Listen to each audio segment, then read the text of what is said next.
Hi, I'm BL Ochman, co-host of Beyond Social Media Show and author of What's Next blog, and I have the privilege of being here today with Darcy Pattison, author of more than 30 books, and the latest of which is The Nantucket Sea Monster. I am absolutely fascinated by the fact that this is a true story that happened in 1937. So can you just briefly describe the story for us? Yes. In August of 1937, the newspaper in Nantucket Island reported that there was a sea monster sighted off of Nantucket. And from there, it blew up. News reports went all across the nation. They said it went from Cape Cod to California. For about 2 weeks, everyone was scared. There was increasing number of reports. And finally, the sea monster came ashore, and it happened to be one of the balloons that would fly in Macy's Thanksgiving Day Parade. So it was just a publicity stunt, but this was a really great example of a fake news story that I thought kids would really relate to, partly because it's the balloons of the Thanksgiving Day Parade. Every kid knows that. And they were sure it wasn't a whale, but it was apparently of that size.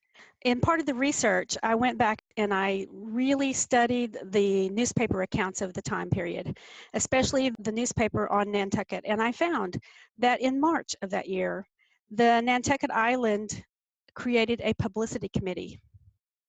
Almost everyone involved in the hoax was on that publicity committee. So this was for tourism, I gather. It worked. We're still talking about it today. I know, Probably it's one of the most incredible. successful publicity efforts ever done. So what made you decide that this would be a good children's book? I knew that it had potential because of the Thanksgiving Day Parade balloons, which are fascinating to kids. I grew up with them, and I know my kids and my grandkids have. So I knew it had potential. And of course, fake news is in the media. News. It is the news It's now. everywhere that you look.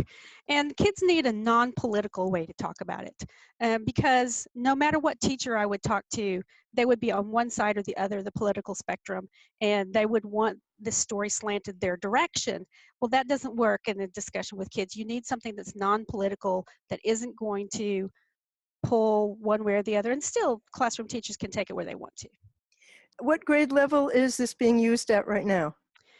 3rd to 5th or 6th is the really sweet spot for it. I think it could also be used in civics classes in the middle schools, but picture books are not probably as popular for that age. But I understand you're working on a documentary. So I'm not working on it, but there is a documentary in process. A film editor has recorded a lot of people who were alive at that time period and is working on a documentary for it. And some of the information that I had was new to him, so I also will appear in that documentary, hopefully. And in the classrooms, have you provided a structure for them to talk about this, to keep it non-political? I would think that's sort of an issue. No, I haven't really done that. However, in the back matter, that's the information after the story that's included in the book, I have 2 quotes from Thomas Jefferson. I think it frames the story really nicely to have his 2 quotes. And if it's okay, I'll just read them real Oh, quick. absolutely. I think they're wonderful. So Thomas Jefferson wrote to a friend and said, "Where the press is free and every man able to read, all is safe." So he's really advocating for the free press in a democracy. And And literacy. and a free press.